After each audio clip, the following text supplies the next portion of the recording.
정부 때 중요한 발걸음을 놓자라고 생각을 했습니다. 복지부하고 협의를 하는 과정에서 복지부도 여러 가지 고민과 우려를 같이 했고, 저희들이 함께 했었던 것은 그럼 어떻게 하면 이것이 확대될 수 있겠느냐. 성남시만 하는 게 중요한 게 아니라 성남시의 모델을 가지고 재정이 약한 곳, 예를 들어서 재정 규모가 좀 약한 곳이라든가 하여튼 여러 가지 조건이 다른 그런 지자체까지 확대하는 방법이 뭘까, 혹은 건강보험 체계를 흔들지 않으면서 비급여의 급여화를 더 강화하면서 확대하는 방법이 무엇일까, 이런 고민들을 함께하는 굉장히 귀중한 시간을 가졌고요. 그러면서 저희들이 일정하게 복지부하고 협의 수정한 모델을 발표하게 됐고요. 그리고 내년에는 아동 친화 인증 도시로 그것을 확장시켜서 적어도 우리 아이들은 과거하고는 전혀 다른 세상에서 살 수 있는 가능성을 성남에서 열고 대한민국에서 열어보겠습니다. 그런 포부로 만들고 있어서 저희들이 각종 시행착오도 있고 여러 가지 우려도 있다는 점은 알고 있으나 항상 지켜봐 주셨으면 좋겠습니다. 모든 아이가 행복하기를 진심으로 바랍니다. 네, 저기 이제 시간 기부에서 딱 두 분만 더 발표를 이렇게 하겠습니다.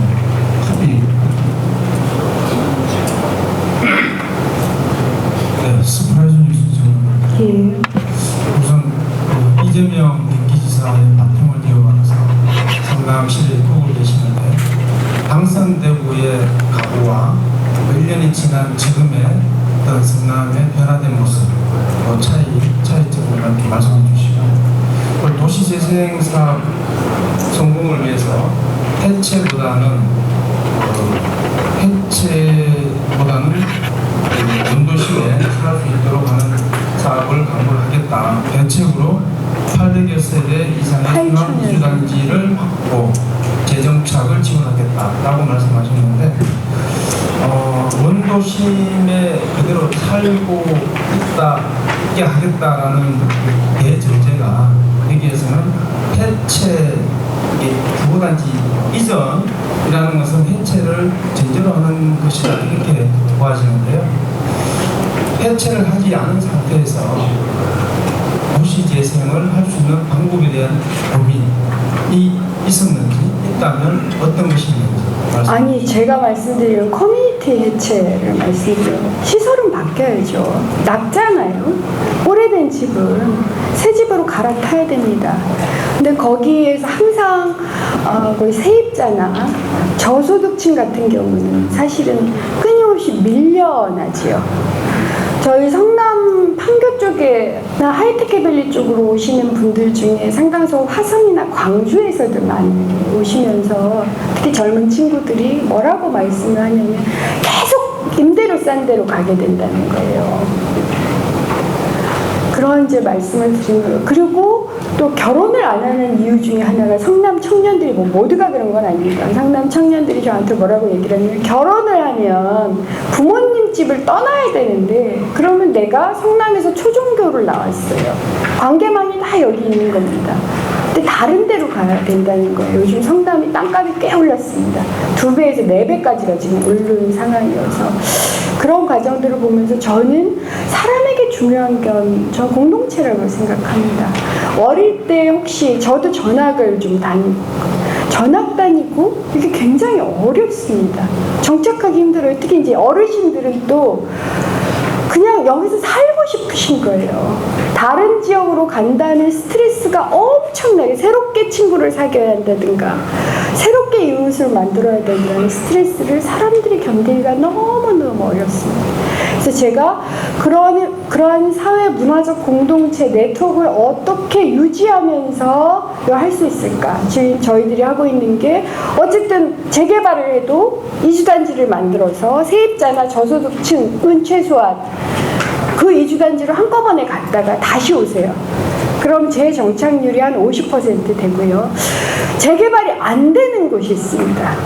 그것은 적극적으로 가로정리 사업이나 이런 것들을 통해서 같이 공동체를 형성하면서 뭐 블록 개발이나 좀 소규모 개발을 결합해서 할 수 있는 방법들, 이런 것들을 저희들이 적극적으로 제안하고 지금 시작을 하려고 하고 있는데, 한국에서는 재생이라는 게 아직도, 그러니까 재개발을 포함한 재생이라는 게 아직도 좀 역사가 짧습니다.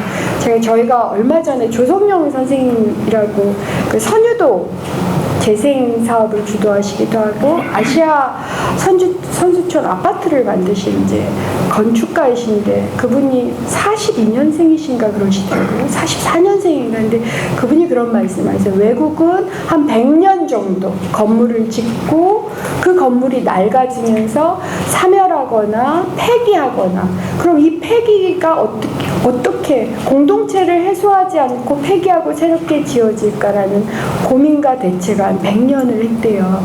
근데 한국은 그러기가 굉장히 어려워서 도시재생도 별 모델이 없고 재개발도 굉장히 여러 가지 문제가 있는, 그것이 현실입니다만, 저희들로서는 할 수 있는 순환이주단지라든가 혹은 공동체를 유지하는 방식을 도시재생, 소규모 공공 블록 개발, 이런 것들을 주민들하고 끊임없이 협의하면서 해나가겠다. 혹여 그리고 이사를 가신다 하더라도 문화적인 공간들을 확보해서 거기서 네트워킹하면서 다른 지역에 사신다 하더라도 만날 수 있는 그런 방법들을 취하도록 노력을 해보겠습니다. 첫 번째 질문이 뭐였었죠? 이재명 지사의 바통을 이어받아서 그 마음이요? 아니요, 저는 누구의 바통을 이어받는 거 그다지 중요하지 않았고요. 제가 지금도 똑같은 건 하나 있습니다. 민선 7기가 끝날 때 정말 용감하고 다정하고 따뜻하고 겸손한 시장이었다는 말을 듣고 싶습니다. 이것을 제가 취임 때도 말씀을 드렸습니다. 정말 함께 해보겠습니다. 제가 혹은 2,700여 명 저희 동료들이 아무리 노력을 해도 해결하지 못하는 문제가 있습니다. 그건 어쩔 수가 없습니다. 하지만 정말 함께하도록 노력하고 그것을 위해서 용감하겠습니다. 정말 갈등을 만들어내는 것보다 조율하고 중재하는 게 얼마나 용감함, 용기를 필요하는지, 버텨내는 힘, 언덕이 되어주는 힘이 필요한지를 깨닫는 1년이었고요. 어쨌든 취임 초부터 용감하고 다정하고 따뜻하고 겸손한 시장으로 시민들께서 기억해 주시기를 바라고, 그 마음은 여전하다고 생각하고 있습니다. 예. 네. 또, 예. 한 번만 더 하려고 했더니 저한테 자꾸 시선을 주시는 분이 계셔가지고 네. 딱 두 번만 더 하겠습니다. 네. 먼저, 네.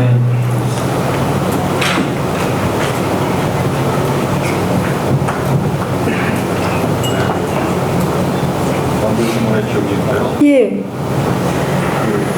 오는 10월에 탄천 축제가 예정돼. 예.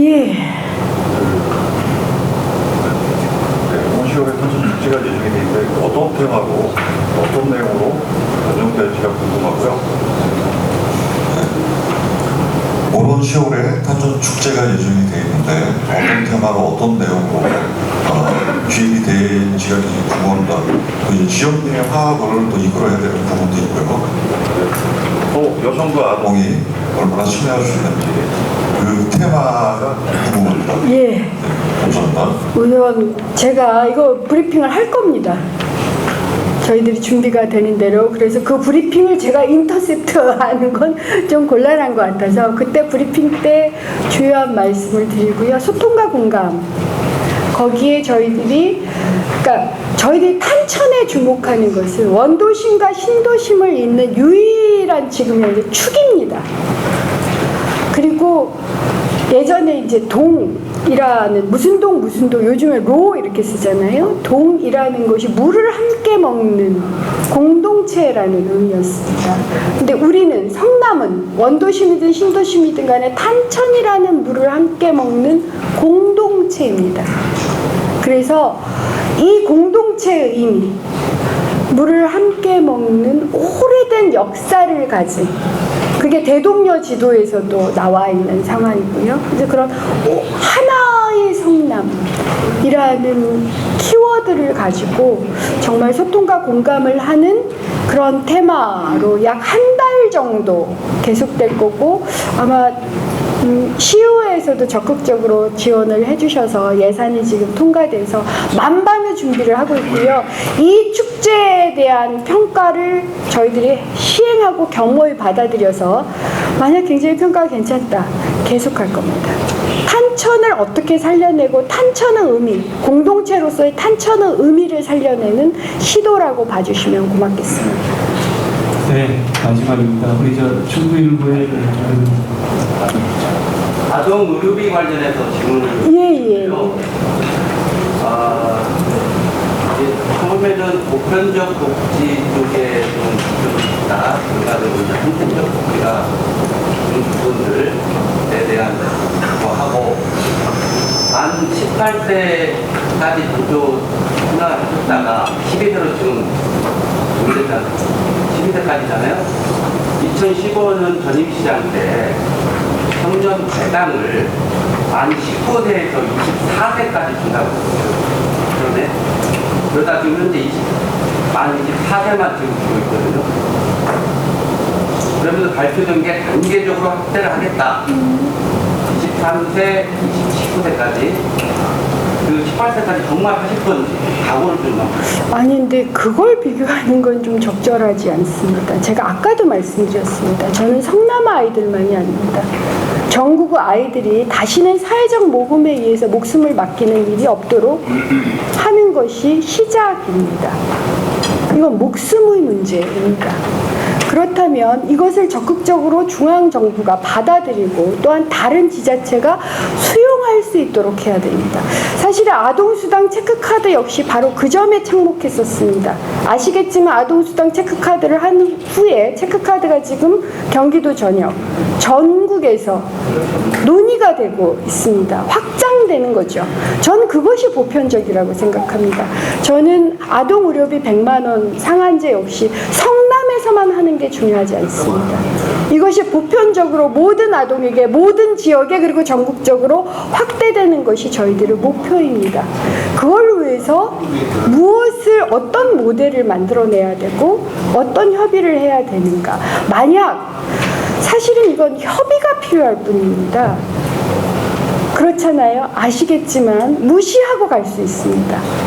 무시하고 성남만 이거 할래? 이렇게 할 수 있습니다.